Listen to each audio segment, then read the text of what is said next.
అందరికీ నమస్కారం. మీరు వినబోతున్న కథ జ్యేష్ఠపాలు. రచించిన వారు బి నర్సన్ గారు.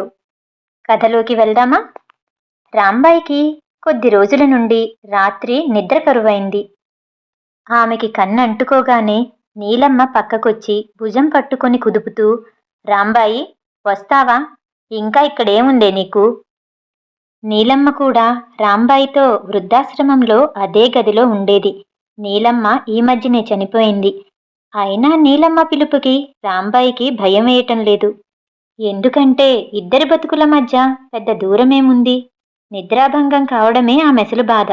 అందుకే పోమ్మా, నీకిదేం బుద్ధి అని విదిలించుకుంటూ ఉంటుంది ప్రతిసారి.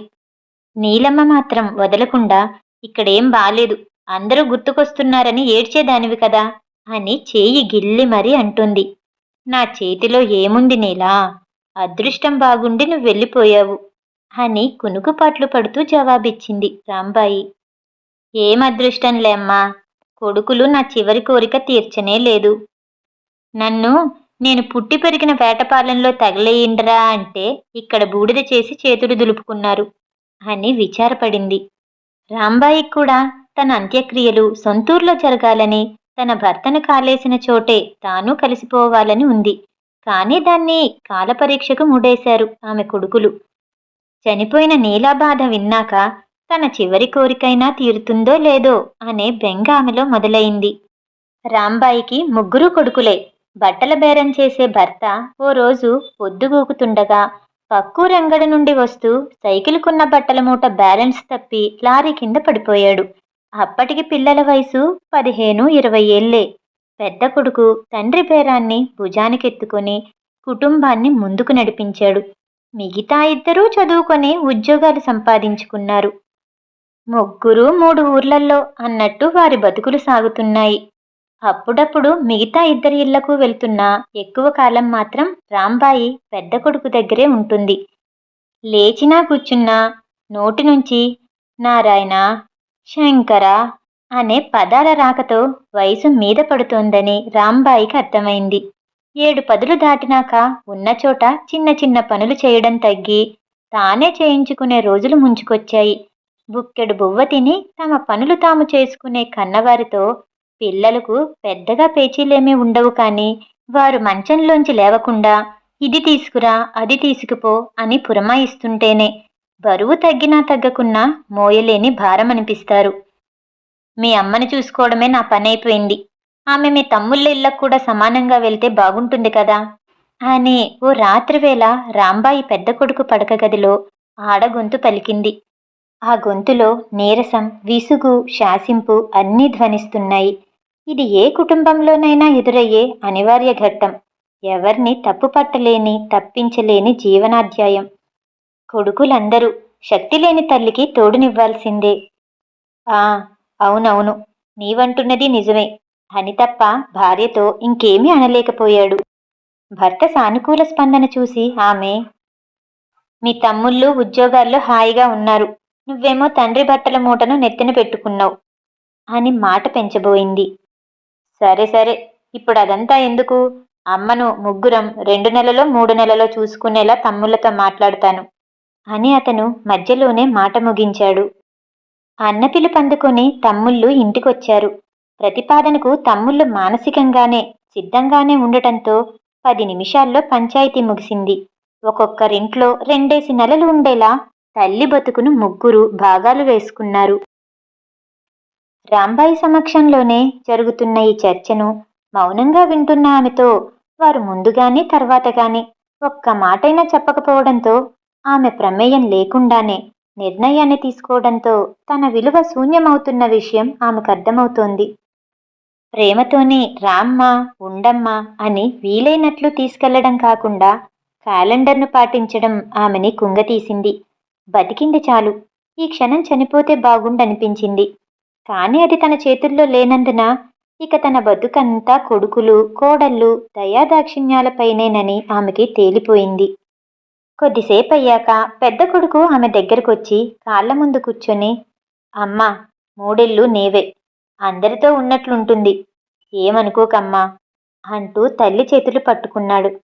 ఆయన మాటలు మృదువుగా ఉన్నా చేతులు మాత్రం గరు కనిపించి వెనక్కి తీసుకుంది.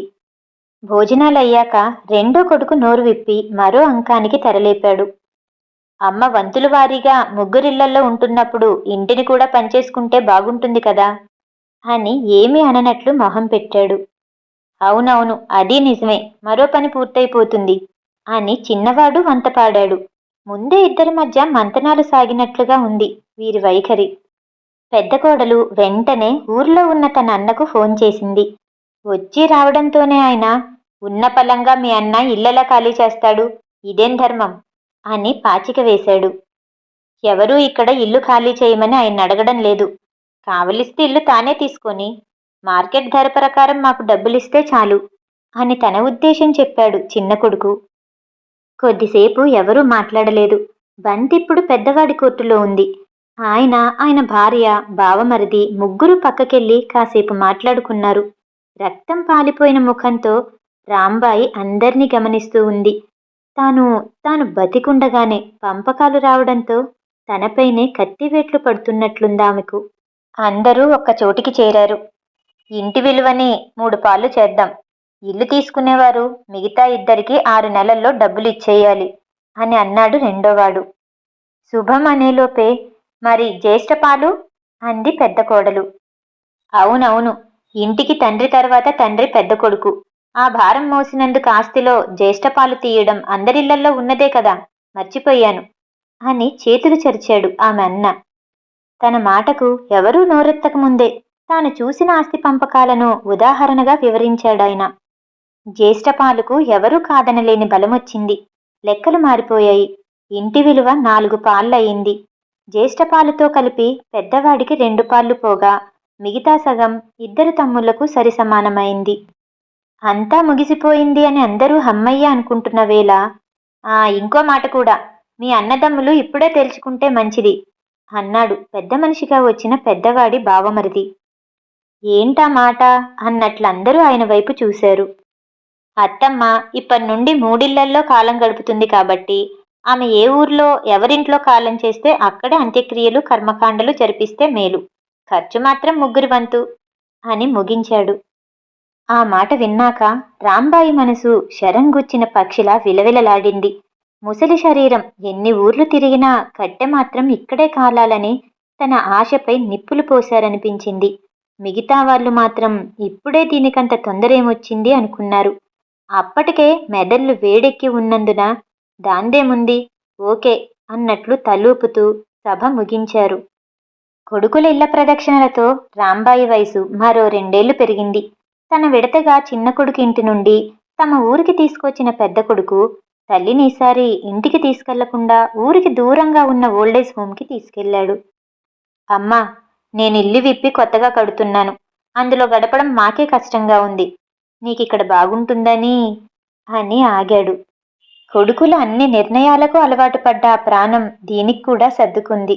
మధ్యలో మాత్రం కొడుకొక్కసారి వచ్చి పలకరించి వెళ్ళాడు.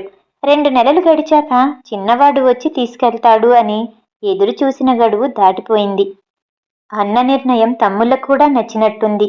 ఇంతకన్నా సౌఖ్యమేముంది అనుకొని పెద్దవాడు దాటిన గీతను తాము దాటేశారు. ముగ్గురు మాట తప్పితే ఇక తానెవర్ని న్యాయమడగాలి? కరెంటు బిల్లు, పాల బిల్లు మాదిరి తల్లి బిల్లును కూడా కట్టేస్తున్నారు. కన్న తల్లి అనే నిజం మసకబారిపోతుంటే కనీసం చావైనా పెద్ద కొడుకు వంతులో రావాలని భర్తను తలుచుకొని పైకి చూస్తూ దండం పెట్టుకుంది. రాంబాయికి నిద్ర పట్టడం లేదు. నీలా వచ్చినా బాగుండు అనుకుంది. ఆమె కోరినట్లే నీలమ్మ వచ్చింది. కానీ తిరిగి ఒంటరిగా వెళ్ళలేదు. తోడుగా రాంబాయిని కూడా తీసుకెళ్ళింది. హోం నుంచి రెండో కొడుక్కి పొద్దున్నే ఫోన్ వచ్చింది. సార్, మీ అమ్మ రాత్రి చనిపోయింది. వెంటనే వచ్చి శవాన్ని తీసుకెళ్ళండి. అవునా? మా అన్న ఊర్లోనే ఉంటాడు. చెప్పారా? చెప్పాం సార్. ఇది మా తమ్ముడి వంతు, వాడినే తీసుకెళ్ళమని చెప్పండి అన్నారు.